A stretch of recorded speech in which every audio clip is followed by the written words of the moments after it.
ഉത്തരായ ഹതോ ഗർഭ ഈശേന ജീവിത പുനഃ വിവർത്തനം. ശ്രീല പ്രഭുപാദ് കി ജയ്. ശൗനക ഋഷി പറഞ്ഞു, അശ്വത്ഥാമാവിനാൽ അയക്കപ്പെട്ട തീക്ഷ്ണവും അലംഘ്യവുമായ ബ്രഹ്മാസ്ത്രത്താൽ പരീക്ഷിത് മഹാരാജാവിന്റെ മാതാവായ ഉത്തരയുടെ ഗർഭം നശിപ്പിക്കപ്പെട്ടു. എന്നാൽ പരമപുരുഷ ഭഗവാനാൽ പരീക്ഷിത് മഹാരാജാവ് രക്ഷിക്കപ്പെട്ടു. ഹരേ കൃഷ്ണ മാതാജി. ഹരേ കൃഷ്ണ മാതാജി. കൃഷ്ണ മാതാജി പ്രണാമം. ഹരേ കൃഷ്ണ മാതാജി പ്രണാമം. മാതാജി തുറന്നില്ല.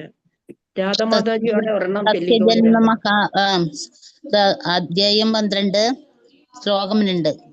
തസ്യ ജന്മ മഹാബുദ്ധേ കർമാണി മഹാത്മനഃ നിധനം ച യഥൈവാസി സ പ്രത്യേ ഗതവാൻ യതഃ. ഹരേ കൃഷ്ണ. വിവർത്തനം പറയും. വിവർത്തനം. അതിബുദ്ധിമാനും ശ്രേഷ്ഠഭക്തനുമായ പരീക്ഷിത് ചക്രവർത്തി ആ ഗർഭത്തിൽ ജനിച്ചത് എപ്രകാരമാണ്? അദ്ദേഹത്തിന്റെ മരണം സംഭവിച്ചത് എങ്ങനെയാണ്? മരണാനന്തരം അദ്ദേഹം പ്രാപ്തമാക്കിയത് എന്ത്? ഹരേ കൃഷ്ണ മാതാജി പ്രണാമം. തീർന്നു.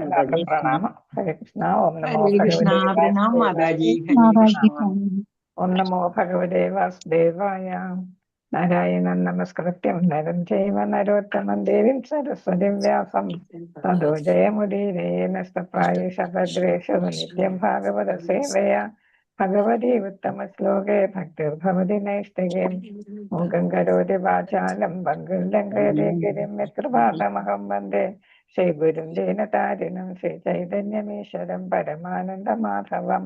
ഓം അജ്ഞാനതിമിരാന്തസ്യ ജ്ഞാനാഞ്ജനശലാകയാ ചക്ഷുരുന്മീലിതം യേന തസ്മൈ ശ്രീഗുരവേ നമഃ. നമോ ഓം വിഷ്ണുപാദായ കൃഷ്ണപ്രേഷ്ഠായ ഭൂതലേ ശ്രീമതേ ജയപതാക സ്വാമിനിധി നാമിനെ നമാചാര്യപാദായ നിധൈകൃപപ്രദായിനെ ഗൗരവധാമതായ നഗരഗ്രാമതാരിനെ നമോ ഓം വിഷ്ണുപാദായ കൃഷ്ണപ്രേഷ്ഠായ ഭൂതലേ ശ്രീമതേ ഭക്തിവേദാന്ത സ്വാമിനിധി നാമിനെ നമസ്തേ സരസ്വതേ ദേവേ ഗൗരവാണി പ്രചാരിണെ നിർവിശേഷ ശൂന്യവാദി പാശ്ചാത്യദേശതാരിനെ ജയ ശ്രീകൃഷ്ണ ചൈതന്യ പ്രഭു നിത്യാനന്ദ ശ്രീ അദ്വൈത ഗദാധര ശ്രീവാസാദി ഗൗരഭക്തവൃന്ദ. ഹരേ കൃഷ്ണ കൃഷ്ണ കൃഷ്ണ ഹരേ ഹരേ ഹരേ രാമ രാമ രാമ ഹരേ ഹരേ. ഹരേ കൃഷ്ണ. ശ്രീ ശ്രീരാധാ ഗോവിന്ദ മന്ദിർ ഇസ്ലാം മംഗലാപുരത്തിന്റെ ഷോർട്ട് ഭാഗവതം ക്ലാസ്സിലേക്ക് എല്ലാവർക്കും സ്വാഗതം. ഹരേ കൃഷ്ണ. പ്രണാമം. ഹരേ കൃഷ്ണ മാതാജി പ്രണാമം. മാതാജി ഹരേ കൃഷ്ണ. എല്ലാവർക്കും പ്രണാമം. മാതാജി. ഹരേ കൃഷ്ണ. പ്രണാമം. ഹരേ കൃഷ്ണ.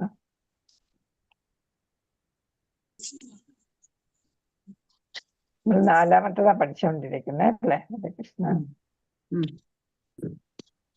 അതെ. അതിന്റെ ലാസ്റ്റ് പാരഗ്രാഫ് മാതാജി. ഭാവാർത്ഥം. അപ്പൊ അവിടെ എന്താണ്? പരീക്ഷിത മഹാരാജാവ് മരണം വരെ ഉപവാസം അനുഷ്ഠിക്കാനായിട്ട് തീർച്ചയാക്കുകയാണ് അല്ലെ? തയ്യാറെടുത്തു. ഹരേ കൃഷ്ണ. മനുഷ്യജന്മം ഭഗവത് സന്നിധിയിലേക്ക് മടങ്ങിപ്പോകാൻ അല്ലെങ്കിൽ ജനിമൃതി ആവർത്തി നിർഭരമായ ഭൗതിക അസ്തിത്വത്തിൽ നിന്ന് സ്വതന്ത്രമാകാൻ ഒരുവന് സ്വയം സജ്ജനാകാൻ നൽകുന്ന ഒരവസരമാണ്. ആകയാൽ വർണ്ണാശ്രമ വ്യവസ്ഥിതിയിൽ ഓരോ സ്ത്രീയും പുരുഷനും ഒരു സവിശേഷ ഉദ്ദേശ്യത്തിനായി പരിശീലിക്കപ്പെടുന്നു. അപ്പൊ ഭഗവാൻ തന്നെയാണ് വർണ്ണാശ്രമ ധർമ്മം സ്ഥാപിച്ചതല്ലേ? ചാതുർവർണ്ണ്യം നമ്മൾ പഠിക്കുന്നുണ്ട് അല്ലേ ഭഗവത്ഗീതയിൽ? ശ്ലോകാർക്കെങ്കിലും ഓർമ്മയുണ്ട്?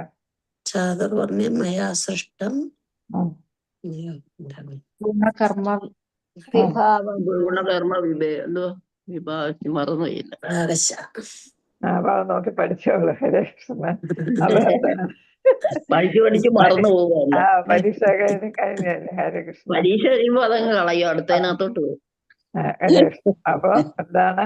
അപ്പൊ ഭഗവാൻ തന്നെ എന്തിനു വേണ്ടിയിട്ട് ആ സാമൂഹ്യ വ്യവസ്ഥയെ നിലനിർത്തുന്നതിനും ഓരോ ആശ്രമം ബ്രഹ്മചര്യ ഗാർഹസ്ഥ്യ വാനപ്രസ്ഥ സന്യാസത്തിലൂടെ എന്ന് വെച്ചാൽ ഓരോന്നും അടുത്തതിന്റെ ചവിട്ടുപടിയായിട്ടാണ് കണക്കാക്കുന്നത്. ഓരോ ആശ്രമം യഥാർത്ഥത്തിൽ നന്നായിട്ട് പ്രവർത്തിക്കുകയാണെങ്കിൽ ബ്രഹ്മചര്യത്തിൽ നമ്മൾ വിദ്യാഭ്യാസമൊക്കെ നന്നായിട്ട് ചെയ്ത് കഴിയുമ്പോഴാണ് നമുക്ക് ഗാർഹസ്ഥ്യത്തില് വളരെ സന്തോഷത്തോടുകൂടി ഉറപ്പോടുകൂടി പ്രവേശിക്കാൻ സാധിക്കുക അല്ലെ? അല്ലെങ്കിൽ നമുക്കിപ്പോ തന്നെ നമുക്കറിയാം, പഠിച്ചിട്ട് ജോലിയൊന്നും കിട്ടിയില്ല, പകുതി വഴിക്ക് പഠിത്തമൊക്കെ ഉപേക്ഷിച്ച് പോകുന്നവർക്ക് വളരെയധികം ബുദ്ധിമുട്ട് അനുഭവിക്കുന്നുണ്ട് അല്ലേ. അപ്പൊ അങ്ങനെയൊന്നും വരാതിരിക്കാൻ വേണ്ടിയിട്ടാണ് നമ്മൾ എന്ത് ചെയ്യുന്നത്, എല്ലാം ഓരോന്നും പൂർത്തിയാക്കണം. പണ്ട് 25 വർഷമായിരുന്നു ബ്രഹ്മചര്യം അല്ലെ. അപ്പൊ എല്ലാം ശരിയായിട്ട് പൂർത്തിയാക്കിയിട്ട് പോകാനായിട്ട് പറയുന്നത്. അപ്പൊ അത് ഭഗവാൻ തന്നെ അങ്ങനെ സജ്ജമാക്കിയിരിക്കുകയാണ് നമ്മളെ. അപ്പൊ ഇവിടെ അതുകൊണ്ടാ പറയുന്നത്, ഏതാണ്, ജനിമൃതിയിൽ നിന്ന് നമുക്ക് രക്ഷ നേടണമെങ്കിൽ ഗാർഹസ്ഥ്യവും നമ്മൾ വഴിക്കിട്ട് പോകാൻ പാടില്ല. ഗാർഹസ്ഥ്യമാണെങ്കിൽ നമ്മളത് പൂർത്തിയാക്കി കുട്ടികളിലൊക്കെ ഒരു സ്ഥിതിയിലായി കഴിയുമ്പോഴേ നമ്മൾ എന്ത് ചെയ്യേണ്ടോ വാനപ്രസ്ഥം സ്വീകരിക്കാൻ പാടുള്ളൂ എന്നാണ്. അപ്പൊ ഇപ്പൊ നമുക്ക് വനത്തിൽ പോകാൻ പറ്റത്തില്ല, എന്നാലും നമ്മൾ കൂടുതൽ ഭൗതികതയിൽ നിന്ന് വിട്ട് ആധ്യാത്മികതയിലേക്ക് മനസ്സൂന്നണം. അതാണ് ഇപ്പൊ വാനപ്രസ്ഥം കൊണ്ട് ഉദ്ദേശിക്കുന്നത്. സന്യാസം എന്ന് പറയുമ്പോൾ പൂർണ്ണമായിട്ടും ആത്മീയ തലത്തിലെത്താൻ വേണ്ടിയിട്ട് നമ്മൾ പ്രവർത്തനങ്ങളും മനസ്സും പ്രവർത്തനവും എല്ലാം അതിന് വേണ്ടിയിട്ട് മാറ്റിവെക്കണം. അപ്പൊ ഓരോ സ്ത്രീയും പുരുഷനും, ഇവിടെ സ്ത്രീക്കും കൂടെ എടുത്ത് പറയുന്നുണ്ട്, ഈ സവിശേഷ ഉദ്ദേശത്തിനായി നമ്മൾ പരിശീലിക്കപ്പെടുകയാണ്. അപ്പൊ ആശ്രമവ്യവസ്ഥ നമ്മൾ ശരിയായിട്ട് പാലിക്കണം എന്നാണ്. അല്ലെങ്കിൽ അന്യഥാ വർണ്ണാശ്രമ ധർമ്മ വ്യവസ്ഥയും സനാതന ധർമ്മമെന്നും അഥവാ ശാശ്വതമായ നിയോഗമെന്നും അഥവാ അനശ്വരമായ ജീവനോ ഉപായമെന്നും അറിയപ്പെടുന്നു. അപ്പൊ ഇത് എന്താണ്, അങ്ങനെ നമ്മൾ വിശേഷ ഉദ്ദേശത്തിന്, അതായത് നമ്മൾ എവിടെ എത്തണം, ഭഗവാനിൽ എത്തിച്ചേരണം അല്ലേ. അതിനു വേണ്ടിയിട്ട് നമ്മൾ പ്രവർത്തിക്കുന്ന ആ വ്യവസ്ഥിതിയാണ് ഏതെന്ന് പറയുന്നത്, സനാതന ധർമ്മം എന്ന് പറയുന്നത്. അല്ലെങ്കിൽ അതിന് ഏത് പേരുണ്ട്, ശാശ്വതമായ നിയോഗം. നിയോഗം എന്ന് വെച്ചാൽ ഭഗവാനാൽ ഇതാണ് നമുക്ക് നിയോഗിക്കപ്പെട്ടിരിക്കുന്നത്, തീർച്ചപ്പെടുത്തിയിരിക്കുന്നത് അല്ലേ. അല്ലെങ്കിൽ അനശ്വരമായ ജീവനോ ഉപായം എന്ന് വെച്ചാൽ നമ്മൾ ഈ മനുഷ്യ ജന്മം കൊണ്ട് നമ്മൾ എന്ത് ചെയ്യുന്നു, ഭഗവാനെ എത്തി നമ്മുടെ ജീവിതം അനശ്വരമാക്കുന്നു, മനുഷ്യ ജീവിതം അനശ്വരമാക്കുന്നു അല്ലേ. അപ്പൊ നമ്മൾ തിരിച്ചിങ്ങോട്ട് വരുന്നില്ല എന്നാണ്. ഇങ്ങോട്ട് വരികയാണെങ്കിൽ അത് നശ്വരമായിട്ട് മാറും അല്ലേ. തിരിച്ചു വരാത്തിടത്തോളം അതെന്തായിട്ട് മാറുന്നു, അനശ്വരമായിട്ട് മാറും. വർണ്ണാശ്രമ ധർമ്മം ഒരു വ്യക്തിയെ പരമപുരുഷനിലേക്ക് മടങ്ങി ചെല്ലുന്നതിന് സ്വയം സജ്ജനാക്കുന്നു. അപ്പൊ നമ്മൾ ഗാർഹസ്ഥ്യവും എല്ലാം നേരെ ചുവ ചെയ്ത് കഴിഞ്ഞ് സന്യാസത്തിലോട്ട് എത്തിച്ചേരുമ്പോ നമുക്ക് എന്ത് ചെയ്യാനായിട്ട് സാധിക്കും, പരമപുരുഷനിലേക്ക് എത്തിച്ചേരാനായിട്ട് സാധിക്കും. അപ്രകാരം ഒരു ഗൃഹസ്ഥാശ്രമി പരിപൂർണ ജ്ഞാന ആർജനത്തിനായി വാനപ്രസ്ഥാശ്രമം സ്വീകരിച്ച് ആദ്യം വനത്തിലേക്കും പിന്നീട് അനിവാര്യമായ മരണത്തിന് മുമ്പ് സന്യാസം സ്വീകരിക്കാനും അനുശാസിച്ചിരിക്കുന്നു. അപ്പൊ ഈ കാലഘട്ടത്തിൽ, കലിയുഗത്തിൽ അത് സാധ്യമല്ല. മുമ്പത്തെ കാലഘട്ടത്തില് ദ്വാപരയുഗം വരെ അതൊക്കെ നടക്കുമായിരുന്നു അല്ലേ. ഇപ്പൊ വനമേ ഇല്ല അല്ലേ. മൃഗങ്ങൾക്ക് പോലും താമസിക്കാൻ വനം ഇല്ലാതെ വരുമ്പോ പിന്നെ നമുക്ക് അങ്ങോട്ട് പോയാൽ നമ്മൾ ആര് പിടിച്ചു തിന്നും, ഈ വന്യജീവികൾ പിടിച്ചു തിന്നിരിക്കും അല്ലേ. ഹരേ കൃഷ്ണ, ഹരേ കൃഷ്ണ.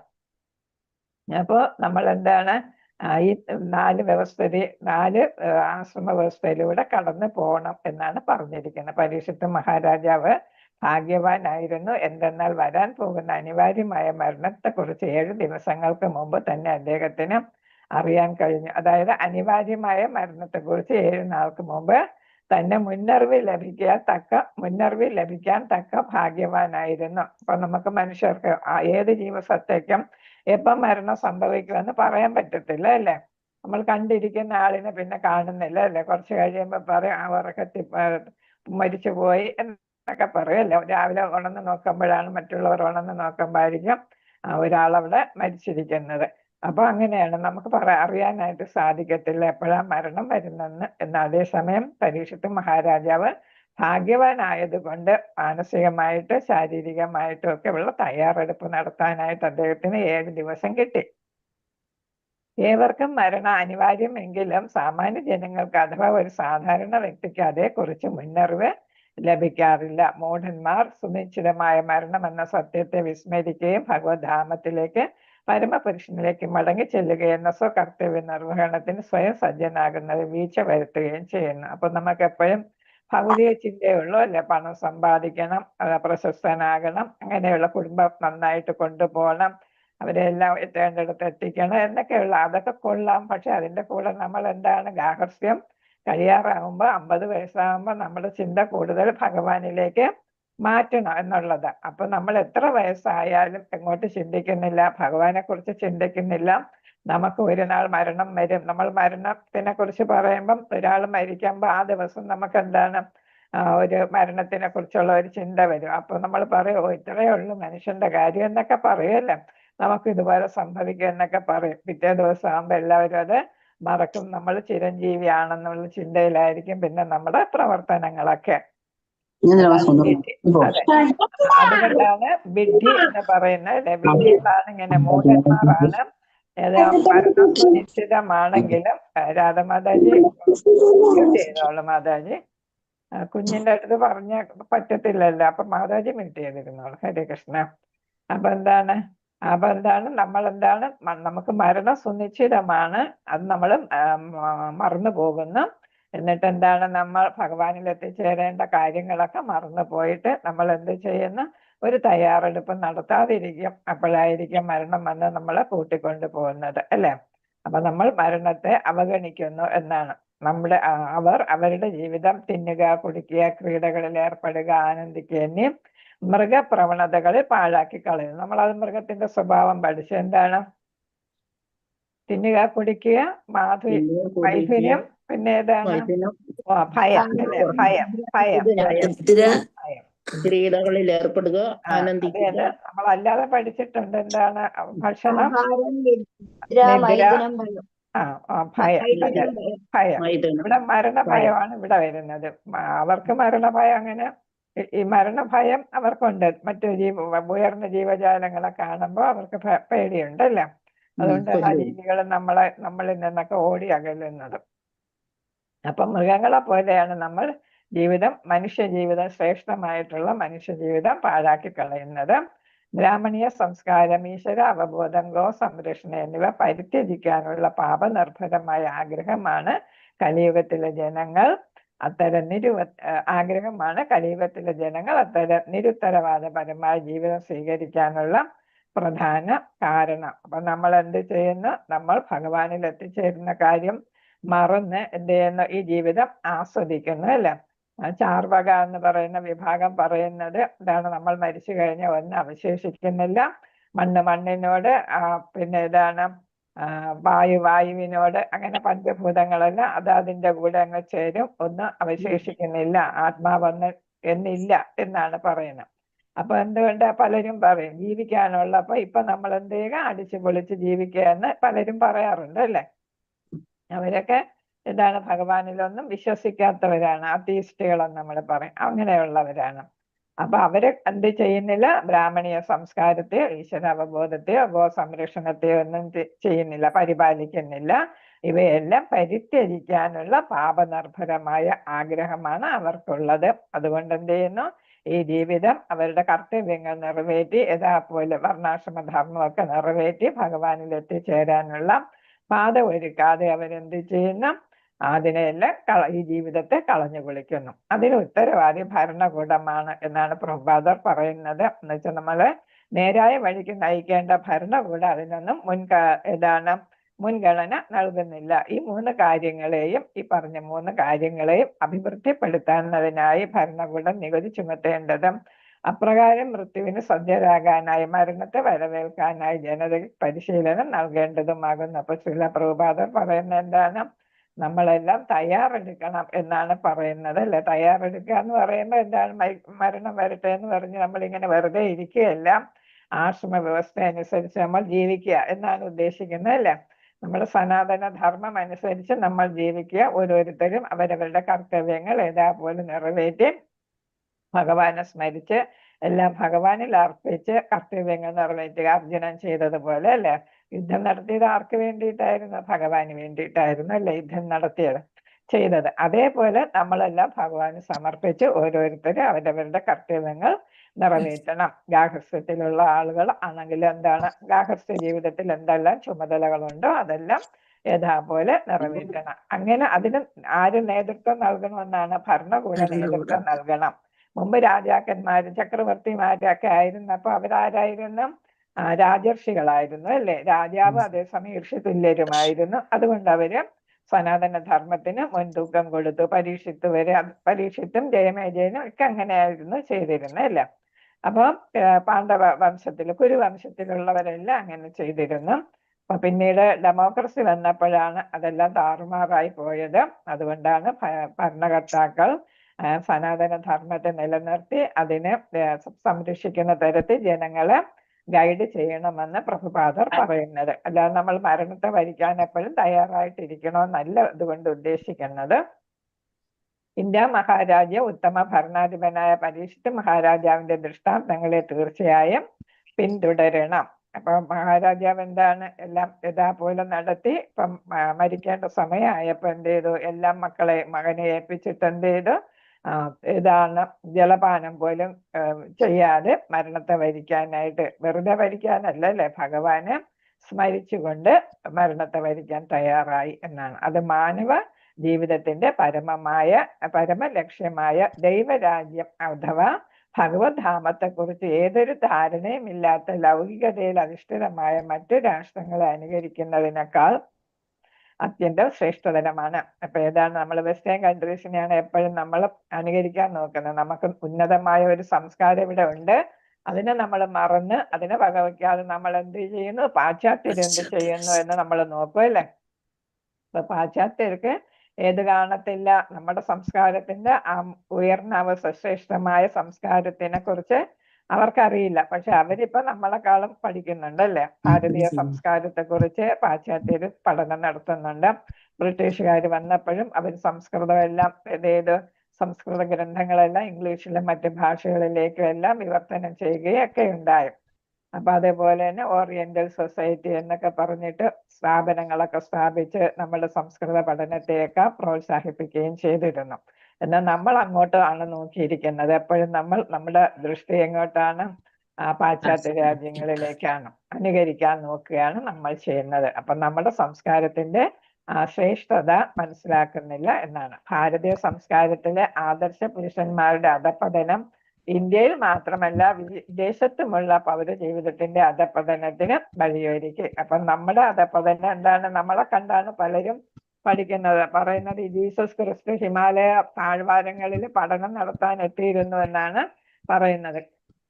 നമ്മൾ നോക്കുമ്പം ഇന്ത്യൻ സംസ്കാരത്തിന്റെ, ഭാരതീയ സംസ്കാരത്തിന്റെ പല അംശങ്ങളും ഏതിൽ കാണാം, ഇസ്ലാം മതത്തിലും ക്രിസ്തു മതത്തിലും ഒക്കെ കാണാം. അവരുടെ എല്ലാം തത്വങ്ങളൊക്കെ നമ്മൾ നോക്കിയാൽ അതൊക്കെ നമ്മുടെ സംസ്കാരത്തിന്റെ ഭാഗമാണ് എന്ന് നമുക്ക് മനസ്സിലാക്കാൻ സാധിക്കും. അപ്പൊ എന്താ ഇവിടെ പറയുന്നത്, നമ്മുടെ സംസ്കാരം നശിച്ചപ്പോ എന്ത് ചെയ്തു, നമ്മൾ മറ്റുള്ളവരെയും അല്ലെ പാശ്ചാത്യരെയും കൂടെ നമ്മൾ നശിപ്പിക്കുകയാണ്. അല്ലെങ്കിൽ അവിടെയുള്ള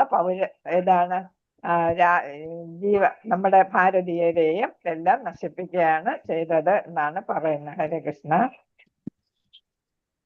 ശ്ലോകം 5 വായിച്ചുള്ളവരെങ്കിലും. ഹരേ കൃഷ്ണ. വായിക്കുന്നുണ്ടോ ആരെങ്കിലും? ഓം നമോ ഭഗവതേ വാസുദേവായ. അതോ വിഹായേ മമമും ച ലോകം വിമർശിതൗ ഹേയതയാ പുരസ്താത് കൃഷ്ണാം ഗൃസേവാമതിമന്യമാന ഉപാവിശത് പ്രായമമർത്യനദ്യാം. ഹരേ കൃഷ്ണ മാതാജി. അധോ വിഹായ ഏമം അല്ലെ, അമം ഇമം അല്ലെ, ഇമം അമും അതാണ് അല്ലെ, വിഹായ ഇമം വിഹായ ഈമം അമും അതാണ് ഒരുമിച്ച് വരുമ്പോ അധോ വിഹായേമ അമും. അമും എന്ന് വായിക്കണായിരിക്കും നല്ലത് അല്ലെ. അമും ച ലോകം വിമർശിതവും ഹേയതയാ പുരസ്താത് കൃഷ്ണാംഗ്രി സേവാം അധിമന്യം അല്ലെ. മാനഹ എന്നാണ്. മാനഹ നമ്മുടെ ഇവിടെ ന്യായമേ ഉള്ളൂ, ഇവിടെ ഇന്നിട്ടിരിക്കുന്നതാണ് തർജിമയില്. മാന എന്നാണ്, മാനഹ എന്നാണ് ശരി. ഉപാവിശത് പ്രായം അമർത്യനദ്യാം. ഹരേ കൃഷ്ണ. പ്രധാനപദാർത്ഥ ശില പ്രഭുപാദർക്ക് ജയ്. അധോ ഇപ്രകാരം, വിഹായ ഉപേക്ഷിച്ച്, ഈമം ഇത്, അമും അടുത്തതും, ഇതും അതും എന്നുള്ളത്, ചാക്കൂടി ലോകങ്ങൾ, വിമർശിതവും അവയ്ക്കെല്ലാം തീർപ്പ് കൽപ്പിച്ച്, ഹേതയ അപ്രധാനങ്ങളാകയാൽ അഥവാ കീട്ടരമാകയാൽ പുരസ്താദിത് വരെ കൃഷ്ണൻ ഭഗവാന്റെ പാദാംബുജങ്ങൾ സേവാം അതീവ പ്രേമയുത സേവനം അതിമന്യമാനഃ സർവ സംപ്രാപ്തികളിൽ വച്ച് ഏറ്റവും ഉത്കൃഷ്ടമായതെന്ന് വിചാരിക്കുന്നവൻ ഉപാവിശത് നിശ്ചയദാർഢ്യത്തോടു കൂടി ആസനസ്ഥനായി. പ്രായം എന്നുവെച്ചാൽ ഉപാവാസം അമർത്യ നദ്യാം അല്ലെ ആത്മജ്ഞാനപരമായ നദീതീരത്ത് ഗംഗാതീരത്ത് അഥവാ യമുനാ തീരത്ത്. അവള് രണ്ട് അഭിപ്രായം പറയുന്നുണ്ട്, ഗംഗാ തീരമെന്ന് യമുനാ തീരമെന്ന് പറയുന്നുണ്ട്. മിക്ക കൃതികളിലും ഗംഗാ തീരമെന്നാണ് പറയുന്നത്. പക്ഷെ ജീവഗോസ്വാമി പറയുന്നു അത് ഹസ്തിനപുരം നഗരിക്ക് അടുത്തുകൂടെ ആയതുകൊണ്ട് അവിടെ കൂടെ ഒഴുകുന്നത് യമുനാ നദിയാണ്. ഭഗവാനുമായിട്ട് ഗംഗാ നദിയേക്കാൾ കൂടുതൽ അടുപ്പം ഏത് നദിയുമായിട്ടാണ്? യമുനാ നദിയുമായിട്ടാണ്. എന്താണെങ്കിലും രണ്ട് നദികളും പുണ്യനദികളാണ് അല്ലെ. ഹരേ കൃഷ്ണ. അപ്പൊ ഗംഗാ തീരമെന്ന് യമുനാ തീരമെന്ന് പറയുന്നുണ്ട്, രണ്ടും പുണ്യനദികൾ തന്നെയാണ്. പരീക്ഷിത്ത് മഹാരാജ വിവർത്തനം ഭാവാർത്ഥം ശീല പ്രഭുപാദർക്ക് ജയ. പരീക്ഷിത്ത് മഹാരാജാവ് കൃഷ്ണാവബോധത്തിൽ മനസ്സിനെ ഏകാഗ്രമാക്കി ആത്മസാക്ഷാത്കാരത്തിനുള്ള മറ്റെല്ലാ ചര്യകളെയും പരിത്യജിച്ച് ഗംഗാ നദീ തീരത്ത് നിശ്ചയദാർഢ്യത്തോടെ ഉപവിഷ്ടനായി. അപ്പൊ വേണമെങ്കിൽ പരീക്ഷിത്ത് മഹാരാജാവിന് ഇതാണ് മാപ്പ് ചോദിച്ച് ഇതിൽ നിന്നും രക്ഷപ്പെടാമായിരുന്നു അല്ലെ, അല്ലെങ്കിൽ ഭഗവാനോട് തന്നെ പ്രാർത്ഥിക്കാമായിരുന്നു. പക്ഷെ എന്ത് ചെയ്തില്ല? പരീക്ഷിത്ത് മഹാരാജാവ് അങ്ങനെയൊന്നും ചെയ്തില്ല അല്ലെ. ഇതൊരു ഭാഗ്യമായിട്ട് കണക്കാക്കി ഭഗവാനിൽ എത്തിച്ചേരാൻ അല്ലോ അത്രയും നേരത്തെ എന്നുള്ളതായിരുന്നു. അപ്പൊ എന്താണ്? ചക്രവർത്തിയാണ് അല്ലെ, ഭൂലോക ചക്രവർത്തിയാണ്. അപ്പൊ അദ്ദേഹം എന്ത് ചെയ്തു? മനസ്സിനെ ഏകാഗ്രമാക്കി. ആരിൽ? ഭഗവാനിൽ ഏകാഗ്രമാക്കി ആത്മസാക്ഷാത്കാരത്തിനായുള്ള മറ്റെല്ലാ ചര്യകളെയും പരിത്യജിച്ച് എന്ത് ചെയ്തു? ഭഗവാനെ തന്നെ മനസ്സിൽ ധ്യാനിച്ച് അനന്യഭക്തി അല്ലെ, അനന്യചിന്ത അല്ലെ, വേറെ ഒരു ചിന്തയും ഇല്ലാതെ എന്ത് ചെയ്തു? ഗംഗാ തീരത്ത് ആത്മസാക്ഷാത്കാരത്തിനായി നിശ്ചയദാർഢ്യത്തോടെ വേറെ വഴികളെല്ലാം ഉപേക്ഷിച്ചു. അതായത് ജ്ഞാനമാർഗമോ കർമ്മമാർഗമോ ധ്യാനമാർഗമോ ഒക്കെ ഉണ്ടല്ലോ അല്ലെ. അപ്പൊ അതിനെല്ലാം ഉപേക്ഷിച്ച് എന്ത് ചെയ്തു? മനസ്സിനെ ഭഗവാനിൽ ഏകാഗ്രമാക്കി നിശ്ചയദാർഢ്യത്തോടെ എവിടെ? ഗംഗാ തീരത്ത് ഉപവിഷ്ടനായി. എന്തെന്നാൽ ശ്രീകൃഷ്ണ ഭഗവാനുള്ള അതീന്ദ്രിയ പ്രേമയുത സേവനം മറ്റെല്ലാ മാർഗങ്ങളെയും ഉല്ലംഘിക്കുന്ന പരമമായ സംപ്രാപ്തിയാണ്. അപ്പൊ മറ്റെല്ലാ മാർഗം എന്ന് പറഞ്ഞാൽ നമ്മൾ പഠിച്ച കർമ്മയോഗ, ധ്യാനയോഗ, ജ്ഞാനയോഗ അതിനെല്ലാം പരിത്യജിച്ച് ഏതാണ് സ്വീകരിച്ചത്? ഏതാണ്? ഭക്തിയോഗ. ഭക്തിയോഗയിലാണ് അതീന്ദ്രിയ പ്രേമയുത സേവനം ഭക്തിയോഗയിലാണ് വരുന്നത് അല്ലെ. അപ്പൊ ശ്രീകൃഷ്ണ ഭഗവാന് വേണ്ടിയിട്ട് പ്രേമയുത സേവനം നടത്താം. ഭക്തിയോഗയില് പ്രേമയുത സേവനം നടത്തുന്നതിന് വേണ്ടി മറ്റു മാർഗങ്ങളെയെല്ലാം ചെയ്ത് തള്ളിക്കളഞ്ഞു എന്നാണ് പറയുന്നത്. എന്നിട്ട് വേണം എന്താ ചെയ്യാൻ സാധിക്കുന്നത്? പരമമായ പ്രാപ്തി എവിടെ? ഭഗവാനിൽ എത്തിച്ചേരുന്ന അതിനെയാണ് സംപ്രാപ്തി എന്ന് പറയുന്നത്. പരമമായ സംപ്രാപ്തിക്ക് വേണ്ടിയിട്ട് ശ്രമിച്ചു. ഭാവാർത്ഥം പരീക്ഷിത്ത് മഹാരാജാവിനെ പോലൊരു ഭക്തനെ മറ്റൊരു ഭൗതിക ലോകവും ഏതാണ്? ബ്രഹ്മലോകവും ആദി ഭഗവാനും പരമദിവ്യോത്തമ പുരുഷനുമായ ഭഗവാന്റെ ധാമമായ ഗോലോക വൃന്ദാവനം പോലെ അത്രത്തോളം എന്താണ്? സ്പൃഹണീയമല്ല എന്ന് വെച്ചാല് അത്രത്തോളം ഇഷ്ടമല്ല, ഇച്ഛിക്കുന്നതല്ല, ആഗ്രഹിക്കുന്നതല്ല. ഏതാണ്? ഈ ബ്രഹ്മലോകം വരെയുള്ളതെല്ലാം ഭൗതിക ലോകമാണ്. നമ്മൾ പഠിച്ചു അല്ലെ 14 ലോകങ്ങളും. അപ്പൊ ബ്രഹ്മലോകം എന്ന് പറയുന്നതും വളരെ ശ്രേഷ്ഠമായിട്ടുള്ള ലോകമാണ്. അവിടെ ആർക്കും ദുഃഖമില്ല, പരസ്പരമായിട്ട് ആർക്കും വെറുപ്പില്ല അല്ലെ. അപ്പൊ എല്ലാ തരത്തിലും പോസിറ്റീവ് ആയിട്ടുള്ള ശുദ്ധ സത്വഗുണത്തിൽ ഉള്ള ഒരു സ്ഥലമാണ് ബ്രഹ്മലോകം. അവിടെ പോലും വേണ്ട എന്നാണ് പറയുന്നത്. ഇവിടെ മാത്രം മതി? ഗോലോക വൃന്ദാവനം മാത്രം മതി. അവിടെ ആരുണ്ട്? പരമദിവ്യോത്തമ പുരുഷന്റെ ധാമമാണ് ഗോലോക വൃന്ദാവനം. അപ്പൊ മറ്റതെല്ലാം ഇച്ഛിക്കുന്നില്ല എന്നാണ് പറയുന്നത്. ബ്രഹ്മലോകം വരെയുള്ള ഒരു ലോകവും ആർക്കും ഇഷ്ടപ്പെടുന്നില്ല, പരീക്ഷത്തിന് ഇഷ്ടപ്പെടുന്നില്ല. അതാണ് ഇവിടെ ഇഷ്ടപ്പെടുന്നില്ല, ഇച്ഛിക്കുന്നില്ല എന്നാണ്. വിശ്വപ്രപഞ്ചത്തിന്റെ അസംഖ്യ ഭൗതിക ലോകങ്ങളിൽ ഒന്ന് മാത്രമാണ് ഭൂലോകം. അപ്പൊ ഭഗവാന്റെ എന്താണ്? ശരീരത്തിലെ രോമകൂപങ്ങളിൽ നിന്ന് കോടാനുകോടി എന്ത് വരുന്നുണ്ട്? ബ്രഹ്മാണ്ടങ്ങൾ സൃഷ്ടിക്കപ്പെടുന്നു അല്ലെ. അതിൽ വെറും ഒന്ന് മാത്രമാണ് ഈ ഭൂലോകം. മാത്രവുമല്ല മഹത്തത്വത്തിന്റെ പര്യന്തത്തിൽ അസംഖ്യം പ്രപഞ്ചങ്ങളുണ്ട്. ഈ അസംഖ്യം വിശ്വപ്രപഞ്ചങ്ങളിലെ ഒരു ലോകവും ഭഗവത് ഭക്തന് വസിക്കുവാൻ അനുയോജ്യമല്ലെന്ന് ഭഗവാനും ഭഗവത് പ്രതിനിധികളായ ആത്മീയ ഗുരുക്കളും അഥവാ ആചാര്യന്മാരും ഭക്തരോട് പറഞ്ഞിട്ടുണ്ട്. അപ്പൊ നമ്മൾ ഭഗവത്ഗീതയിൽ കേട്ടതും അതേപോലെ തന്നെ ആചാര്യന്മാരെല്ലാം പറയുന്നത് മഹത്തത്വം എന്ന് പറയുന്നത് എന്താണെന്നാണ് മനസ്സിലാക്കിയ മഹത്തത്വത്തില് എന്താണ് കോസ്മിക് ഇന്റലിജൻസ് അല്ലെ, കോസ്മിക് ഇന്റലിജൻസ് എന്നാണ് അത് പറയുന്നത്. അപ്പൊ ഭൗതിക പ്രകൃതിയില് ഭഗവാന്റെ ഒരു വീക്ഷണം വരുമ്പോ ഈ പിന്നെ അപ്പോഴാണ് ഏതാ മഹത്തത്വം എന്ന് പറയുന്നത് ആദ്യത്തെ കൂട്ടായ ബുദ്ധിശക്തി എന്നാണ് പറയാ, കോസ്മിക് ഇന്റലിജൻസ് എന്നാണ്. അല്ലെങ്കിൽ ആദ്യത്തെ ഭൗതിക പരിണാമം എന്ന് പറയുമ്പോൾ നമ്മൾ പഠിച്ചിട്ടുണ്ട് അല്ലെ, ഓരോന്ന് മാറി മാറി ഇങ്ങനെ വരുന്നതാണ് പരിണാമം. അതെ. അപ്പം പരമദിവ്യോത്തമ പുരുഷനായ ഭഗവാന്റെ ചൈതന്യവും പ്രകൃതിയും തമ്മിൽ കൂടിച്ചേരുമ്പോഴാണ് ഈ മഹത്തത്വം ഉണ്ടാകുന്നത്. അപ്പം ഭഗവാൻ എന്ത് ചെയ്യുന്നു, ഏതില് അദ്ദേഹത്തിന്റെ ചൈതന്യം, ഭഗവാന്റെ വീക്ഷണം അല്ലെ, നോട്ടം ഏതിൽ വരുന്നു, ഭൗതിക പ്രകൃതിയിൽ വരുമ്പോൾ എന്നാണ്, അപ്പോഴാണ് ഏതുണ്ടാകുന്ന മഹത്തത്വം. നമ്മൾ ഗോലോകശാസ്ത്രം നോക്കുമ്പോൾ ആ ഒരു ഇതാണ് ക്ലൗഡ് പോലെ അല്ലെ, ഇങ്ങനെ കാണിച്ചിട്ടുണ്ട്, മേഘം പോലെ ഇങ്ങനെ കാണിച്ചിട്ടുണ്ട്. അതാണ് ഇതായിട്ട് കണക്കാക്കുന്ന മഹത്തത്വം. അതിനെയാണ് കോസ്മിക് ഇന്റലിജൻസ് എന്നാണ് അതിനെ പറയുന്നത്. അപ്പൊ അതിനെ പറയുന്ന പ്രപഞ്ച ബുദ്ധി എന്നൊക്കെ പറയുന്നുണ്ട്. അതിന് സൃഷ്ടിയുടെ അടിത്തറ ഇതിൽ നിന്നാണ് വരുന്നത്. നമ്മുടെ പിന്നീട് വരുന്ന സർഗം വിസർഗം എല്ലാം ഏതിൽ നിന്നാണ് വരുന്നത്, ഈ മഹത്തത്വത്തിൽ നിന്നാണ് വരുന്നതെന്നാണ് പറയുന്നത്. അപ്പൊ ഈ മഹത്തത്വത്തിന്റെ പര്യന്തത്തിൽ, അതിന്റെ അതിർത്തിയിൽ അതിർത്തി എന്ന അന്ത്യമെന്നും പറയുന്നുണ്ട്. എന്താണെങ്കിലും അതിന്റെ അതിർത്തിയിൽ അസംഖ്യം വിശ്വപ്രപഞ്ചങ്ങളുണ്ട്. ഈ അസംഖ്യം വിശ്വപ്രപഞ്ചങ്ങളിലെ ഒരു ലോകവും ഭഗവത് ഭക്തന് വസിക്കാൻ അനുയോജ്യമല്ലെന്ന് ഭഗവാനും പിന്നെ ഗുരുക്കന്മാരും എല്ലാവരും പറയുന്നു. കാരണം എന്താണ്, ഈ ഭൗതികതയിലെല്ലാം ത്രിഗുണങ്ങളും ത്രിവിധ ക്ലേശങ്ങളും ഒക്കെ ഉണ്ടല്ലേ, അവിടെ ആരും ഉണ്ട്,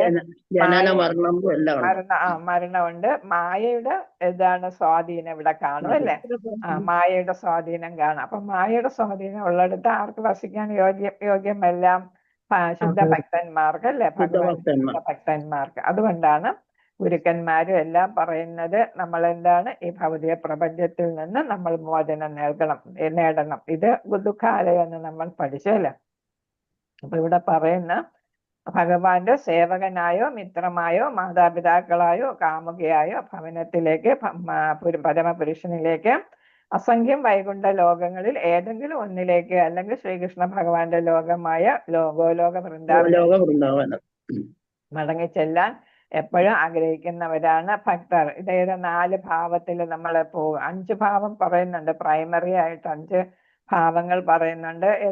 ഏതൊക്കെ 5 ഭാവം? രസം 5 സായുജ്യം, സാരൂപ്യം, സാലോക്യം, അതല്ലേ മാതാജി? ഭാവം രസങ്ങള്. മധുരരസം, സാഖ്യം, മാധുര്യം, വാത്സല്യം, മൈഥുനം. അപ്പൊ 5 എന്ന് പറഞ്ഞാൽ ശാന്തം, ദാസ്യം, സാഖ്യം,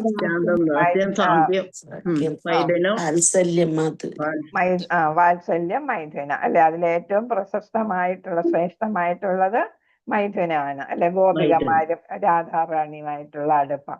അപ്പൊ ഈ 5 ശാന്തം ഒഴികെ അല്ലെ, അത് ഇതാണ് വൃഷലതാദികളും മൃഗപക്ഷികളും ഒക്കെ ആയിട്ട് ഒക്കെ വരുന്നതാണ്.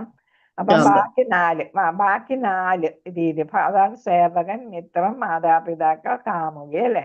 ആ രീതിക്ക് അതിലേതെങ്കിലും ഒരു ഭാവത്തില് ഏതെങ്കിലും വൈകുണ്ഠത്തിലോ അല്ലെങ്കിൽ ഗോലോക വൃന്ദാവനത്തിൽ തന്നെയോ നമുക്ക് മടങ്ങിച്ചെല്ലാം. അതാണ് ശുദ്ധ ഭക്തർ ആഗ്രഹിക്കുന്നത്. നമ്മൾ ഭീഷ്മദേവൻ എവിടെ പോയി എന്ന് നമ്മൾ പഠിച്ചു, പാർത്ഥസാരഥി വൈകുണ്ഠത്തിൽ പോയി എന്ന് പഠിച്ചല്ലേ. അപ്പൊ നമ്മൾ ഏതാണോ ഇഷ്ടപ്പെടുന്നത്, നമ്മൾ ഭാവനയിൽ വരുന്നത്, അവിടെ നമുക്ക് പോകാം. അതനുസരിച്ചാണ് നമ്മുടെ ഭഗവാനോടുള്ള ഭക്തികൾ വരുന്നത്.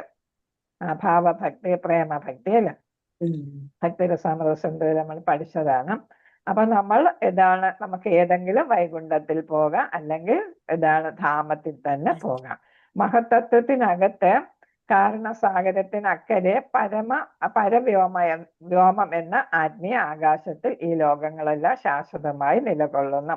അപ്പൊ ഞാൻ പറഞ്ഞായിരുന്നു എല്ലാവരും ഒന്ന് ഏത് നോക്കാം, ഗോലോക ചാർട്ട് നോക്കുമ്പോ ഇതൊക്കെ നമുക്ക് മാതാജി ചാർട്ട് ഇല്ല, ഒന്ന് ഇട്ട് തരണേ. ഒന്നിട്ട് തരാം കൃഷ്ണ. അപ്പൊ അവിടെ നമുക്ക് പോകാനായിട്ട് സാധിക്കുക. അപ്പൊ അത് എവിടെയാണ്? ഈ ബ്രഹ്മലോകത്തിന് മേളിലായിട്ടാണ് കാരണ സമുദ്രം വരുന്നത്. അതിന് മേളിലായിട്ടാണ് ആത്മീയ ലോകം വരുന്നത്. അതാണ് പരവ്യോമം എന്ന് ആത്മീയ ആകാശം എന്ന് പറയുന്നത്. അപ്പൊ നമ്മൾ പഠിച്ചു 100%-ല് 75% ആത്മീയ ലോകമാണ്, ആത്മീയ ആകാശമാണ്. 25%-മേ ഏതുള്ളൂ? നമ്മുടെ ഭൗതിക ആകാശം, ഭൗതിക ലോകമുള്ളൂ. അപ്പൊ നമുക്ക് അവിടെ ശാശ്വതമായിട്ട് അവിടെ എത്തിച്ചേരാനായിട്ട് സാധിക്കും. പിന്നെ ഇങ്ങോട്ട് തിരിച്ചു വരവില്ല. മഹാഭക്തരായ വൈഷ്ണവ കുലത്തിൽ പിറന്നതിനാലും സഞ്ചിതമായ ധർമ്മനിഷ്ഠയാലും ഈ എല്ലാ വൃത്താന്തങ്ങളെയും കുറിച്ച് അദ്ദേഹം പൂർണ്ണ ബോധവാനായിരുന്നു. ആരാ? പരീക്ഷിത്ത് അല്ലേ? അപ്പൊ അദ്ദേഹം എവിടെ പിറന്നിരിക്കുന്ന? കുരുവംശത്തില് പാണ്ഡവരുടെ കുലത്തിലാണ് ജനിച്ചിരിക്കുന്നത് അല്ലേ? അപ്പൊ എല്ലാ കാര്യങ്ങളും അദ്ദേഹത്തിന് അറിയാം. വൈഷ്ണവ കുലത്തിലാണ് അദ്ദേഹം ജനിച്ചത്. എങ്ങനത്തെ? മഹാഭക്തരായ വൈഷ്ണവരുടെ കുലത്തിലാണ് ജനിച്ചത്. പിന്നെ ഏതാ? കളക്റ്റീവ്, സഞ്ചിതമായ എന്ന് വെച്ചാല് കളക്റ്റീവ് ആയിട്ടുള്ള ധർമ്മനിഷ്ഠ എന്ന് വെച്ചാൽ എല്ലാ ധർമ്മനിഷ്ഠയും പാലിക്കുന്നതാണ് അല്ലെ? അങ്ങനെ പാലിച്ച് എല്ലാം ധർമ്മത്തിലാണ് ജീവിക്കുന്നത് അല്ലെ? അങ്ങനെയുള്ള അദ്ദേഹത്തിന് എല്ലാ കാര്യങ്ങളെ കുറിച്ചും നന്നായിട്ട് അറിയാം. അദ്ദേഹത്തിന് ഭൗതിക ലോകങ്ങളിലൊട്ടും താല്പര്യമില്ലായിരുന്നു. ഭൗതിക സംവിധാനങ്ങളാൽ ചന്ദ്രനിൽ എത്തിച്ചേരാൻ ആധുനിക ശാസ്ത്രജ്ഞന്മാർ അത്യന്തം ഉത്സുകരാണ്. എന്നാൽ അവർ ഈ വിശ്വപ്രപഞ്ചത്തിലെ ഉന്നത ലോകത്തെ കുറിച്ച്, ഗ്രഹത്തെ കുറിച്ച് സങ്കല്പിക്കാൻ പോലും അശക്തരാണ്. ആത്മീയ ലോകത്തെ കുറിച്ചോ വൈകുണ്ഠ ലോകങ്ങളെ കുറിച്ചോ അല്ലെങ്കിൽ ക്ഷാമത്തെ കുറിച്ചോ ചിന്തിക്കാൻ പോലും ശാസ്ത്രജ്ഞർക്ക് സാധിക്കത്തില്ല എന്നാണ്. എന്നാൽ പരീക്ഷിത്ത് മഹാരാജാവ് ചന്ദ്രനെ നിസ്സാരമായി കരുതിയെന്ന് മാത്രമല്ല മറ്റൊരു ഭൗതിക ലോകത്തെയും ആഗ്രഹിച്ചതുമില്ല. അപ്പൊ ചന്ദ്രനും ഒരു ലോകം ആണല്ലേ? അപ്പൊ ചന്ദ്രലോകമൊക്കെ ഈസി ആയിട്ട് കിട്ടുന്നതാണ് ആർക്ക്? പരീക്ഷത്തിന്. അപ്പൊ അദ്ദേഹം അതൊന്നും ആഗ്രഹിച്ചില്ല. ആകയാൽ ഒരു നിശ്ചിത ദിനത്തിൽ തന്റെ മരണം സുനിശ്ചിതമെന്ന് അറിഞ്ഞ പരീക്ഷിത്ത് മഹാരാജാവ് ഹസ്തിനപുര രാജധാനിയിൽ കൂടി ഒഴുകുന്ന യമുന തീരത്ത് പൂർണ്ണ ഉപവാസം വ്രതം അനുഷ്ഠിച്ച് ഹരേ കൃഷ്ണ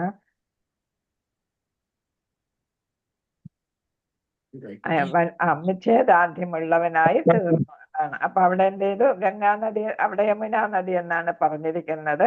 നമുക്കിപ്പോ എന്താണ്? ഗംഗയാണോ യമുനയാണോ എന്താണെങ്കിലും ഹസ്തിനപുരത്തിന് അടുത്ത് കൂടെ ഒഴുകുന്ന നദിക്കരയിലാണ് അദ്ദേഹം എന്ത് ചെയ്തത്? മരണം വരെ ഉപവാസം അനുഷ്ഠിച്ച് ഭഗവാനിൽ എത്തിച്ചേരാനായിട്ട് ശ്രമിച്ചത്. ഗംഗാ നദിയും യമുന നദിയും മർത്യ എന്ന് വെച്ചാൽ മരണമുള്ളത്. അതുകൊണ്ടാണ് നമ്മളെ മർത്യൻ എന്ന് പറയുന്നത്. മനുഷ്യൻ എന്ന് പറയുന്ന ആരാണ്? മർത്യൻ എന്നാ പറയുന്നത് അല്ലെ?